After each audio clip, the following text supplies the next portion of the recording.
Welcome to the Women's Motorsports Network podcast, the show that puts the spotlight on the incredible women who fuel the world of motorsports. From drivers to crew members, engineers to fans, and everyone in between, we're here to celebrate the trailblazers, dreamers, and doers shaping the sport we love. Each episode, we share inspiring stories of females of all ages from every corner of the motorsports universe, past, present, and future. It's a journey through the seasons of life filled with heartfelt moments, laughter, and a whole lot of horsepower. So, whether you're a lifelong fan, a racer yourself, or simply curious about the extraordinary women behind the wheel, settle in, relax, and enjoy a fun and uplifting ride with us. This is the Women's Motorsports Network podcast, connecting and celebrating women in motorsports, one story at a time. Let's hit the track.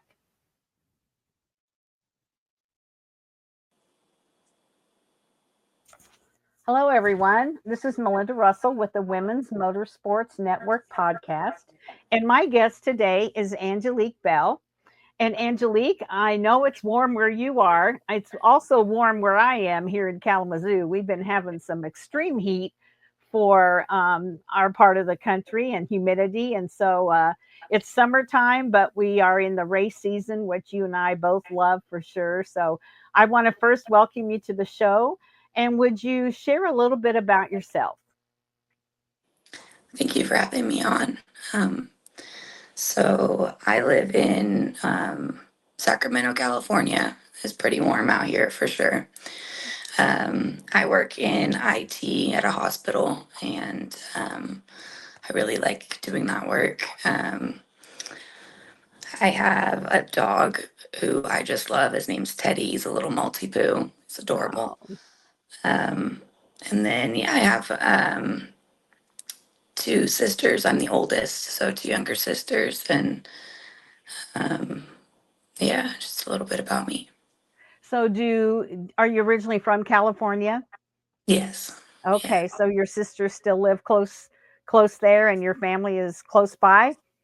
yes, Oh, that's nice. That's nice that you're all there. And don't we just love our little dogs? I have a little dog as well, and his name is Crew, like pit crew. And I don't know what we did before we got that little dog. We just love him to pieces. yeah, yeah. Yeah. Same here. So, Angelique, tell me, um, what's a pretty girl like you doing in motorsports? How did you get started? Yeah, I got started because my cousin raced motocross, and I wanted to race with him. And my dad was like, "Absolutely not. You need at least a roll cage on there." So we ended up going out to a quarter midget track that my dad had been to when he was a kid. And he's like, "I don't even know if it's still here. Like, we could just drive by and see." And when we went out there, we happened to, that there was a family practicing. So when we went and talked to them, they told us about like training days where you can, try out, um, in like the club car, and, there's like a trainer on the back with you and all that stuff. So we gave that a try, and I fell in love, and that was it. Didn't take long, did it? No, no. And First how time old I did was you like, say this you is it. were? I was 12 when I started. 12. Yeah. Okay. All right. And can I ask how old are you now? I'm old for a race car driver. No, I'm you're not. 31. You're 21, 31. 31. You're Yeah. 31. No, that is not. Oh, honey, that's not old. I interview women that are way older than you, and some of them don't even start racing until maybe their kids are grown. It's funny how women kind of put themselves on the back burner sometimes because they raise their children in that, and they watch their friends or their husbands or different people race, and they always have that little itch to do it, but they don't. And then, when they're 50 or older, they're like, I'm going to try it. And I just love that. So you are not old to be racing, that's for sure. So tell me now, where do you race and what do you race? Yeah. So I race sprint cars on dirt. I race they're 410s. Um, it was always my dream to run with the World of Outlaws, and Mhm. this is kind of my version of that. And so it's been a blast. It's been also the most like frustrating, difficult, painful thing. But I'm really happy I'm doing it, and it's still like me and my dad. We've raced together, my whole career. So I love working on the car with him, spending time with him, that as well. So your dad's a racer as well? He never raced, Oh, he never raced. mm-mm, Okay. but he's my crew chief. So Okay. All yeah, right. So are you the first one in your family to actually race? yeah. So my cousin raced motocross, so we kind of like ended up racing at the same time. But like, Okay. as far as like my family of five, yes, yes, Okay. So what do your sisters think about you racing? they love it. So they do really cool things as well. So I have one sister who's a semi-pro wrestler, and then my Oh, other cool. sister's a singer in a band. So we all kind of Wow. have really cool things that we love, and we're very supportive of each other. That's a very wide range of occupations for three sisters, Yeah, isn't it? yeah. And so your sister's a semi-pro wrestler. Is she ever on television or is it just in California or They televise their things on YouTube, I think. really? Yeah, Well, yeah. that's She very travels cool. around to wrestle and stuff as well. So Okay. yeah. And that's I mean, it's kind of is that kind of like being a race car driver? That's not really like what you make your money at because I know you said you work in IT, or is that what she does more of a career as far as that's what she does for a living? No, it's kind of the same where Yeah. she has another job as well. Yeah, I figured. Well, that's so fun. And so um you can go to the bar on the weekend or you can go to the wrestling or they can come and watch you race. You've got lots of options. Yeah, yeah, for Yeah. sure. So what are your parents? How your dad's involved? How's your mom handle having her daughter be a race car driver? She really likes it. She said her favorite part of the night is on the starts. So Okay. she's into it. Yeah. Yeah, that's good. And where do you normally go to race? Do you travel around or do you have a home track? With this division that we're running now, we travel around a lot. Okay. And is that a series that you're traveling with? Yeah, so we're running the NARC King of the West series out here in Okay. California, and then it travels from California, or it goes up to Oregon and Washington as well. So Okay. Those are probably beautiful and a little bit cooler areas to be able to race yeah, in. yeah, Yeah. yeah, That sounds like a beautiful, series places to go to race for sure. Instead of, I talk to people in Texas and Florida and even here in Michigan, it's pretty hot at times. And so, yeah, that sounds like a lot of fun. So, are there other women that race with you? Is there a number of women or not very many? not very many. We have one other woman. She's a rookie this year, who's racing, Okay. who I've gotten to know a little bit, and so, it's really cool to see people, at the beginning of their careers and just, all the places that they can go and everything. So yeah. Has she looked to you as a mentor and asked, like for advice and things from you? No, not really. Okay. We're still kind of building that friendship, but Okay. yeah, All right. Because it is different for women, when they especially when they get started. Sometimes the yeah, guys think they can push them around and they push them around to see how much they're going to take. And so sometimes they lean on those women who've been in it before to kind of pave the way, I guess you could say. So, what kind of challenges did you face when you went from, you raced quarter midgets, I assume, for a while, and then when you got in the sprint car, what would you say was your biggest learning curve or challenge? um, so we went from quarter midgets. We did outlaw carts for a year, and then we went to a wingless sprint car, and I ran that for 10 years Okay. before we got into the NARC 410 series. Okay. And so when I went from the outlaw carts to the sprint cars. I was 17, and there was just, I was one of the only women out there. And I'm also mixed, so I'm half black. So there was a lot of um, things about my race, things about my gender that were really difficult to deal with because I was also just really young, and learning Mhm. about that for Yeah. myself, just, outside of racing, right? So it was really tough when I started, like really Yeah. tough. Um, And was it from the other drivers or like the crew, the people that came to watch, or just kind of a little bit of everything? it was all of it. It was drivers, crew. It was like people's moms and sisters and girlfriends and, all Really? kinds of stuff. Yeah. Yeah.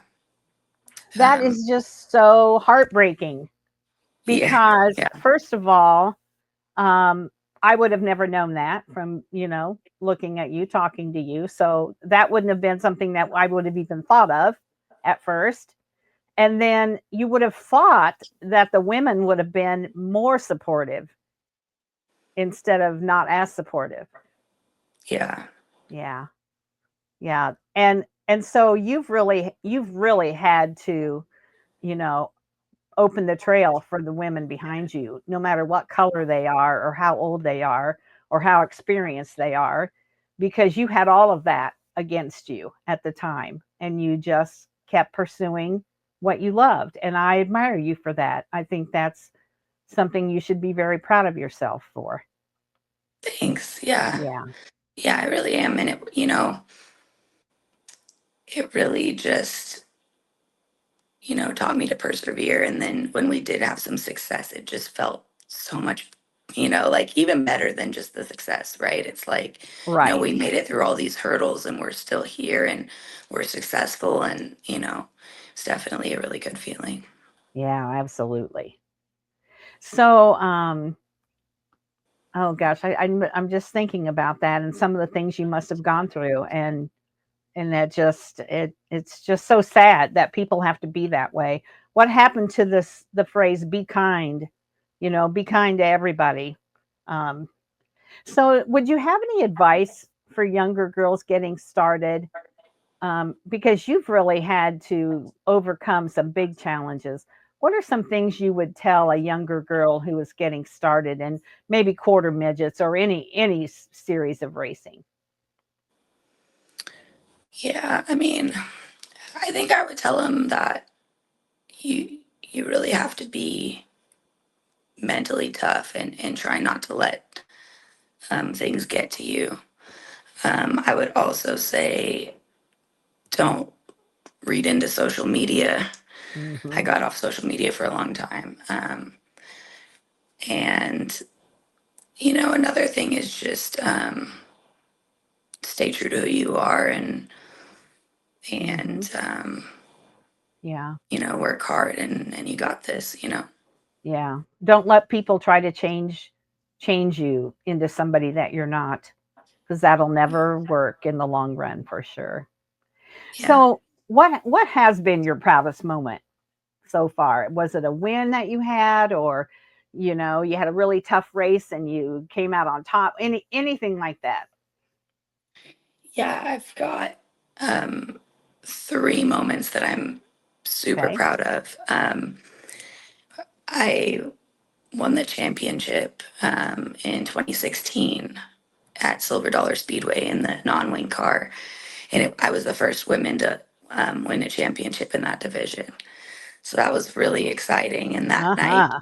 it was like I ended up winning by 1 point. So every moment, every race mattered, and it was like a lot of pressure, but it just was really, really special. Yeah, I guess so.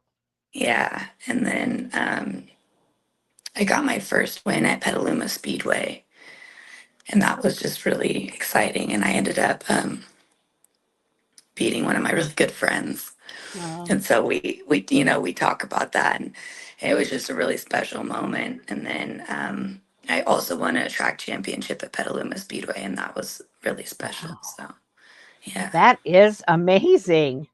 So Yeah. that shuts people up, doesn't it? Yeah.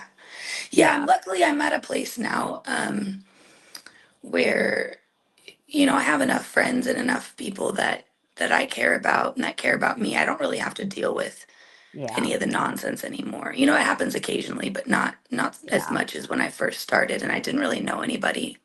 Right. And I Because was also because like, now they know you for who you are, not for what they thought you were. yeah, Yeah. yeah, Yeah, that's great. yeah, So what are your goals for your racing? I know, you said World of Outlaws. That's so hard. yeah, You just look at even Tony Stewart and Donnie Schatz just parted ways after yeah. 18 years. There's no guarantees, and it's just so hard. But what are your goals? What do you hope to do in 5 or 10 years? Do you still want to be racing? Are you having fun?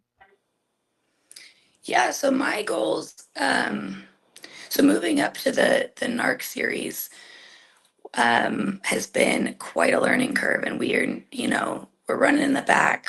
We're getting better, but we still have quite a ways to go to be Hmm. successful. So for me, I'm looking at success as like a top 10. I'm just like, that's my next goal, right? I just need to get a top 10. Okay. Um, as far as as far as like World of Outlaws, I'm not going to be on the Outlaws or anything, but like just the fact that I'm running those type of cars and maybe we'll Hmm. run with them once they come to town. Like for me, that's like me living my dream. Yeah. I'm good. I'm happy. That was it. So that's kind of where we're at right now. We're really underfunded. Um, we have one car, one motor, and we're running against guys that have, you Yeah. know, three I do. motors and four cars in their trailer. You know what I mean? So Yeah. I it's do. we're kind of a tiny budget and tiny team, but we're trying to make it work and go up against those guys.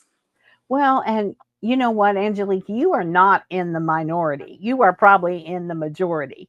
I mean, when you go to the track, yeah, you see all those guys with three or four cars and all the extras and whatever. And but there's a lot of people all around the country who are low budget teams and are racing because they love it, and they're not going to let that stop them. They do what they can do, the best that they can do, and as long as it's still fun and you're still enjoying it, then that's really what matters. I like to say winning that trophy, those championships, that's a big deal. But if you never win another one and you're still enjoying what you're doing and you're having fun on the weekend with people that have become family, that's a win right there. And that's maybe a bigger win than the trophy. And so as long as you can keep doing that, then nobody can take that away from you ever. Yeah. I mean, Yeah. it is. My problem is I'm too competitive. I still want to win. So, Yeah. I uh, get it. Well, everybody yeah, wants to win. Don't get me yeah, wrong. But in the reality of things, more people lose than win.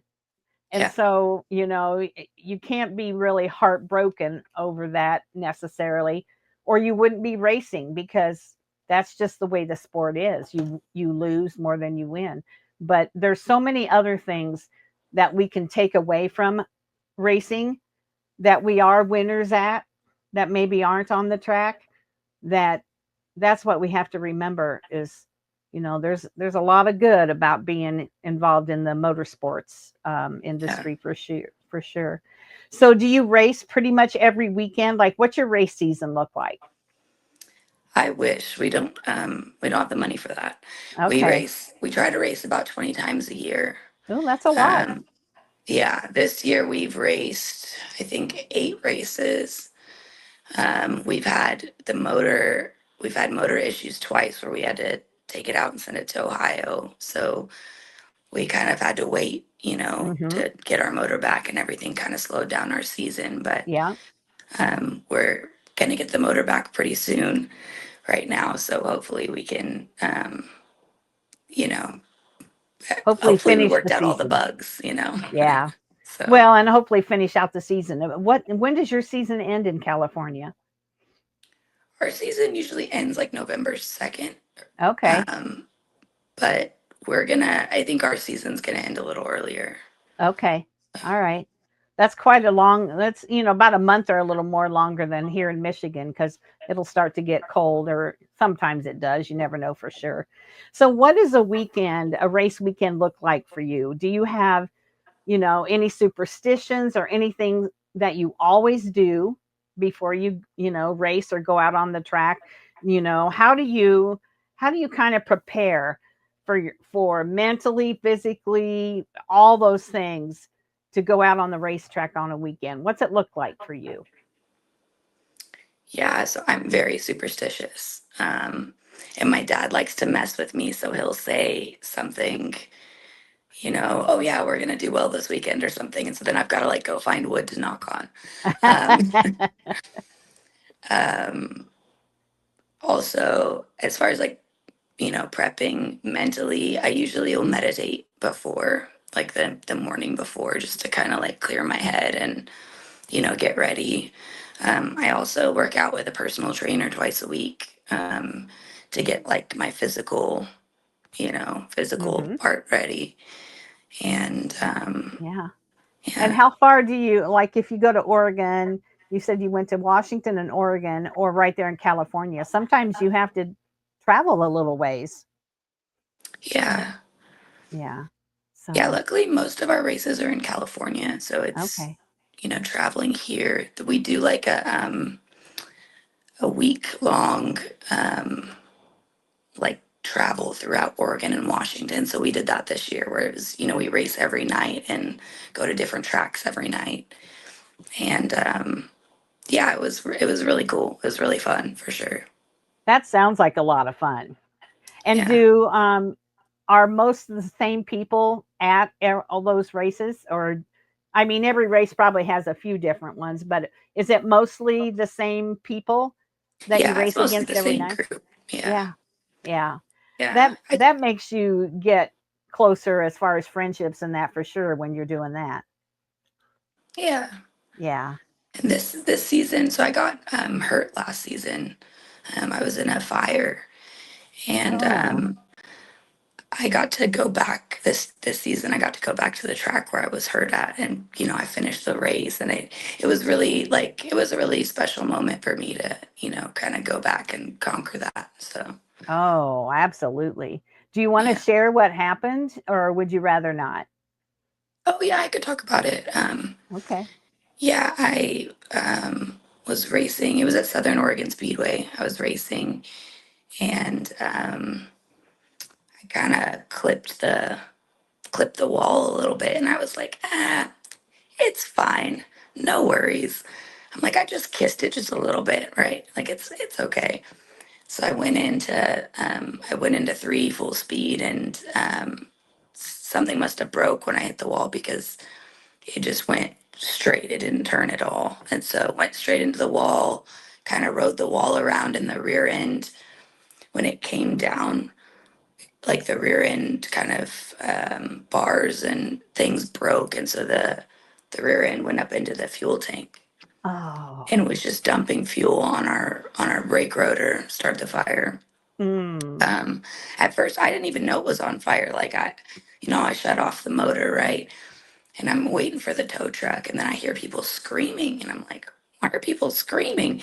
And then just as I heard that, it got hot, and I was like, oh, I gotta get out, like. Um, Mhm. and luckily, I had one of the safety crew came in and tried to get me out. But while I was trying to get out, my foot got stuck. Oh And gosh. so, yeah, I ended up being in there for a little while and finally was able to get out and they got the fire out and everything. But that's kind of why my voice sounds all weird, is I was burned um, basically inside, all the like in my lungs and all the stuff, and Oh. Okay. um, yeah. So now I sound a little funny, but yeah. So I'm doing better as far. I mean, the voice is the only thing that's kind of And still was that lingering. last But year? Yeah, last year. Yeah. So you haven't come, it hasn't been that long since it No. happened. Yeah. No. Yeah. And you went back there this year and you finished the race. And, you know, I've seen other stories and talked to other women that have had, severe accidents or even not severe at a track. And then they talk about when they go back, it's really on your mind a lot. And so you have to go past that, get through that mentally to get back on that track because that was probably a freak accident that's not ever going to happen, would never happen again in the same situation. But you still have that on your mind, don't you? Yeah, I definitely did for that day. I just was like, I just want to get through it. I just want to get through it. Yeah. Um, but yeah, we took a lot more. We have more fire precautions now Yeah. in the Yeah. car and stuff, so it makes me feel a little bit better. That's good. So, I usually ask my guests, what keeps you going back? So, I'm sure you've had other bad days at the track. That's just normal. Things break, somebody runs into you, whatever it might be. What keeps you going back and not just saying, oh, to hell with it, I can't do this anymore? Why do you keep going back? I just love it. I just love it. I can't explain to you like the feeling of hitting the gas in a 410 and that thing wanting to take off. It feels like when an airplane takes off and everything's shaking, it feels like that. Like it just is the best feeling in the world. And, um, you know, when there's hard days and there's definitely days where me and my dad, we joke about, he wants to just get a hot tub. He wants to quit and get a hot tub. And so he's like, anytime something bad happens, he's like, hot tub. We joke about it, but Yeah. what really keeps me coming back is just that feeling, the love for the sport. I love the time that I spend with my dad. So those things Yeah. keep me coming back. Yeah, for sure. So, do you help work on the car or is that pretty much Oh your yeah. dad's job? No, me and him, we work on it together. So Okay. yeah. And so if something doesn't feel right or whatever, and you get on the track, you pretty much can tell him, hey, I think this is wrong, that's wrong, because since you're working on the car. Yeah. Yeah. Yeah, that's good. I think the more you can know your car inside and out, the better for you for sure. So when you're on the racetrack, you said you're very competitive. When you get out, when you're like on the starting line, you're going around, you're going to start. Are you calm and focused or are you kind of hyped up and aggressive? I like to get myself kind of hyped up, you know. So yeah. Yeah. I kind of thought so. I kind of figured that just from talking to you that maybe you Yeah. did when you said you're very competitive for sure. Yeah. Yeah. Um, what's your car number and what's it look like? Yeah, so I my car number is 551 and that's my cousin's motocross number. He passed away from a Oh, motocross accident a few I'm years ago. So sorry. So yeah, you're honoring him with so that number. yeah, and like there's a little motocross rider, with wings in the Oh, number. So it's pretty cool. that is cool. And then Yeah. as far as the car design, so if you well, it's been many years now at this point. I did a pink tail tank once, and I had a lot of like little girls and stuff come up to me after the races, and so like now I that's kind of my thing is I have like a pink tail tank and Okay. usually some pink on the car just to I like talking to women and girls and stuff about like what their dreams are and Right. all of those things. It really it's usually one of the best parts of the night, honestly. So I Yeah. kind of do that stuff for the kids. So Yeah, that's awesome. yeah. So, you've been in a lot of races in, quite a number of years since you were 12 years old. Um, if you could relive one race that you won or lost, just to relive it, do you have one in mind, a race that really stands out to you that was just maybe more special than any others or maybe not? Yeah, I think that win at Petaluma, I would relive that one. It was good. Yeah. it gave you a championship, and it kind of proved those naysayers wrong, didn't it? Yeah. Yeah. Is there anybody else that helps you at the on race day at the track besides your dad? Yeah, so this is the first year we've ever had a crew. Okay. Before, it's always just been me and my dad, but um, this year we have Joe Hurd and Vern Kornburst. They're helping us out. And yeah, it's been really good. It's been a good year. I feel like we're a good group. We really get along well, and yeah, it's been really nice. So if you had your choice, would you rather, and maybe this sounds like a dumb question, but it's actually, I don't think it is because of the different kind of answers I get, but would you rather start on the pole or work your way up from the back? Not the very back maybe, but just on the pole or not on the pole? Which do you prefer? Oh, on the pole. On the pole. You Yeah, want to be out front from the beginning and yeah. stay that way. Get in that clean air. Yep. Okay. All right.